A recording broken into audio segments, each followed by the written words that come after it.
Ano po ba raw ang may advice ko sa incoming freshmen? Second year at third year. Okay, listen. Kahapon po, nagpunta ako dyan sa eskwelahan sa PMI kasi marami rin nagtatanong sa akin ano po wala ako masasabi ko doon. Because that is my alma mater. Okay, dyan po ako graduate. 1993 ako sa academics and 1994 po ako sa ROTC. Ang unang tinanong ko po sa eskwelahan, at ito rin po ang itatanong ninyo kung saan kayo mag-aaral. Itanong niyo po sa eskwelahan ninyo kung meron po ba kayo yung tinatawag na cadetship program. Doon sa eskwelahan na pinuntahan ko kahapon, meron siya na tinatawag na CDP or Cadet Development Program. Sa eskwelahan po ninyo, pagtanong ninyo kung meron silang, let's say, parang cadetship program. Iba-iba ng termino, pero cadetship program yan. Bakit? Ano po yung cadetship program? Yun po yung tinutulungan ng eskwelahan, end of third year or end of second year or first semester ng third year, tinutulungan po nila yan nakahanap ng company o makapasa sa mga examination ng mga company na pumapasyal sa eskwelahan. Kaya ano po yung common advice ko sa mga estudyante? Mag-aral po kayong mabuti. Ulitin ko ulit, mag-aral mabuti. Ano pa? Mag-aral mabuti, mag-aral mabuti. Wala po kayong ibang duties and responsibilities bilang estudyante, kundi ang mag-aral po kayong mabuti. Why? Bakit ko sinasabi laging mag-aral mabuti? Para mapabilong kayo doon sa 20% ng gumagraduate every year na pwedeng makasampa sa barko kahit walang backer. Ano po yung magiging backer ninyo o magiging bread and butter po ninyo sa pag-a-apply sa company? Yung pag-aaral niyo pong mabuti, yung magandang grades ninyo, yung maraming knowledge po ninyo na natutunan nyo dyan sa loob ng eskwelahan po ninyo. Ano pa yung tinanong ko doon sa eskwelahan? Meron silang CDP or yung cadetship program, Cadet Development Program, and meron din silang another approach para po, let's say hindi ka po mapabilong doon sa cadetship program. Itanong din ninyo sa eskwelahan ninyo kung meron ba sila dyan, yun pong pagdating mo ng second year, nagpapa-qualifying exam po sila. Yung eskwelahan na, ipagtanong po ninyo kung ang eskwelahan ba, pagdating ng third year per semester, meron bang qualifying exam? Para saan? Para makasingit kayo sa tinatawag na cadetship program.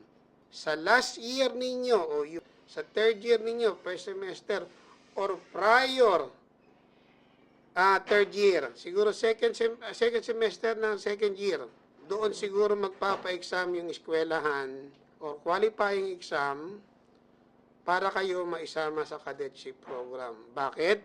Kasi po minsan ang eskwelahan kinakapos sila ng ipapadala sa company. Kagaya po nung nalaman ko doon sa kahapon, let's say 100 lang yung kanilang product, maraming company yung pumupunta. So, kinukulang sila ngayon ng ibibigay, ipapadala sa company or i-examine, participant for examination para sa mga company na pumapasyal sa eskwelahan. Ito pa, before ko makakalimutan, yung isa is cadetship program. Yung pangalawa is pwede kayong sumingit sa cadetship program kapag kayo ay nasa second year or third year na. Pero ang requirements, maipasa nyo po yung qualifying exam. And minsan, ang requirements dyan, meron kayong magandang grades. Ano pa? Ang isa pa sa requirements dyan para maka-exam kayo as ano po? Regular students po kayo. Ano ibig ko sabihin ng regular students? Yung wala po kayong back subject o wala kayong failed subject. O, Yan ang number one o kadalasang number one qualification. Regular students, wala kayong back subject dapat. Kaya ang advice ko lagi, mag-aral mabuti. Okay? Every day, school days ninyo, huwag po kayong uuwi ng bahay nang wala kayong natututunan sa every subject ninyo every day. Ngayon, kung hindi nyo naintindihan yung sinabi na tinuro ng instructor, meron po tayong internet. Pwede nyo pong i-search yan sa Red Apps, okay, sa Google, may AI na rin. Maraming platform na pwede nyo matutunan yung tinuro sa eskwelahan. Halimbawa, hindi maganda ang pagkaka-deliver, try nyo pong tingnan sa Red Apps. Marami po kayo makikita dyan mga learning materials sa Red Apps. Bago ko makalimutan, una is cadetship, pangalawa is makakapasok kayo, last minute, third year para sa cadetship program. Pero before sana, igit na ako sana yung isa. Ano pa? Dahil masipag kang mag-aral, magaganda ang grades mo, regular students ka, itanong ninyo po sa eskwelahan ninyo, mga first year student ha, second year, itanong ninyo sa eskwelahan ninyo, kailan yung tinatawag na MSAP, yung pong Maritime School Assessment Program. Ang nagpapa-exam po dyan is yung IMA-J or IMEC. Mostly po dyan yung mga Japan ship owner o ship manning ang nagpapa-exam ng MSAP. Kapag MSAP passer ka po, pasok ka doon sa 100, 100, top 100 ka, halimbawa, ng MSAP passer. Magkakaroon ka na po or pipiliin ka ng manning company na mapunta sa kanilang company. Yun po yung bentahe ng MSAP passer ka, especially pagpasok ka sa top 100. And kung hindi ka naman pasok sa top 100, base doon na sa nakausap pong presidente ng company, hindi ka pasok sa top 100, pero MSAP passer ka po, merong ibibigay po ata sa inyong MSAP passer certificate.